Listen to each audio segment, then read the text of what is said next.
আসসালামু আলাইকুম। আপনারা দেখছেন আন্তর্জাতিক সংবাদ। একের পর এক হামলা ও এলাকা বেদখলের দিশেহারা মিয়ানমার সেনাবাহিনী। এবার জান্তা নৌবহরে হামলা চালিয়ে ৩টি জাহাজ ছিনিয়ে নেয় আরাকান আর্মি। এছাড়াও বাংলাদেশ মিয়ানমার সীমান্ত এলাকায় জান্তা সেনাবাহিনীকে হটিয়ে শক্ত ঘাঁটি গেড়েছে আরাকান আর্মি। ফলে এখন আর বাংলাদেশে মিয়ানমার থেকে আসছে না কোনো গোলা। এমন পরিস্থিতিতে বাংলাদেশে নতুন করে রোহিঙ্গা অনুপ্রবেশ করার সংখ্যাও কেটে গেছে। এদিকে রোহিঙ্গা ইস্যুতে বাংলাদেশকে সহযোগিতা করতে চায় আরাকান আর্মি। সেই সাথে বাংলাদেশকেও সহযোগিতা চায় স্বাধীনতাকামী সংগঠনটি।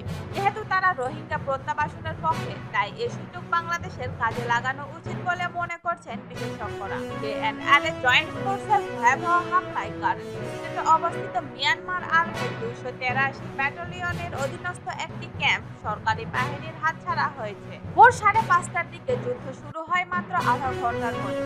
ক্যাম্পটি নিজেদের নিয়ন্ত্রণে নিয়ে নেয় বিদ্রোহী তুর্কি আরাকান আর্মির সদস্যরা। এই হামলায় ডেপুটি ব্যাটালিয়ন কমান্ডার সহ 11 জন মিয়ানমার আর্মির সদস্য নিহত হয়েছে।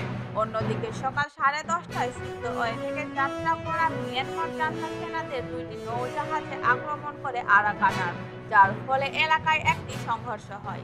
এই যুদ্ধ আধা ঘন্টা স্থায়ী ছিল। এর আগে 19 সেপ্টেম্বর উত্তর রাখাইন রাজ্যে অস্ত্র সরবরাহ এবং সৈন্য বহনকারী 2টি জান্তা জাহাজ এবং 16 সেপ্টেম্বর কাউনাপের জান্তা বাহিনীর মোট 3টি জাহাজ দখল করে আরাকান আর্মি। এদিকে দীর্ঘ উত্তেজনার পর এখন অনেকটাই শান্ত বাংলাদেশ মিয়ানমার সীমান্ত।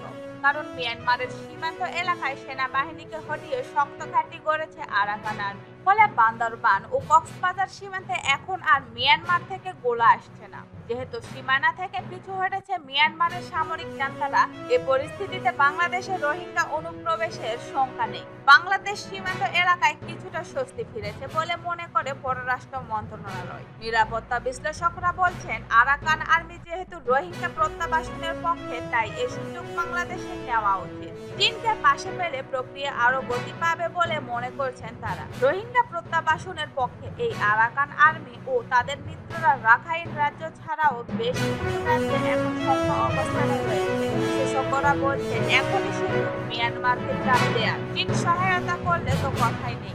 যেহেতু মিয়ানমারের অখণ্ডতা ধরে রাখাই এখন দেশের মূল চ্যালেঞ্জ বলে মনে করেন বিশেষজ্ঞরা। এদিকে রোহিঙ্গা ইস্যুতে সম্প্রতি বাংলাদেশের একটি সংবাদ মাধ্যমে আরাকান আর্মির কমান্ডার জেনারেল ওয়াংরামাইন বাংলাদেশ মিয়ানমার সম্পর্কে খোলামেলা কথা বলেন। তিনি বলেন, বাংলাদেশের সঙ্গে আমাদের ভালো সম্পর্ক রাখতে হবে, এটা আমাদের একটা অগ্রাধিকার। রোহিঙ্গা সংকট নিয়ে বাংলাদেশ আমাদের সঙ্গেও কথা বলে। আরাকান আর্মি রাখাইন রাজ্যের বৃহত্তর স্বায়ত্তশাসনের জন্য লড়াই করছে। 2009 সালের 10 এপ্রিল আরাকান আর্মি প্রতিষ্ঠা হয়, যার সৈন্য সংখ্যা বর্তমানে 30,000। জেনারেল ওয়াংরামাইন বলেন, আমরা রোহিঙ্গাদের রাখাইনের মুসলমান এবং অভিবাসী বলে মানি। বাংলাদেশ আমাদের প্রতিবেশী। বাংলাদেশে আমি কোনো ভুল বোঝাবুঝি জন্ম দিতে চাই না। বাংলাদেশের সঙ্গে আমাদের খুব ভালো সঙ্গিনী। বলেন, শুধু অধিবাসী নয়, আমরা রোহিঙ্গাদের মানবাধিকার ও নাগরিক অধিকার স্বীকার করি। তবে এক কথায়, এই সংকটের সমাধান নেই। বাংলাদেশ একার পক্ষেও এত বড় সমস্যার সমাধান করতে পারবে না।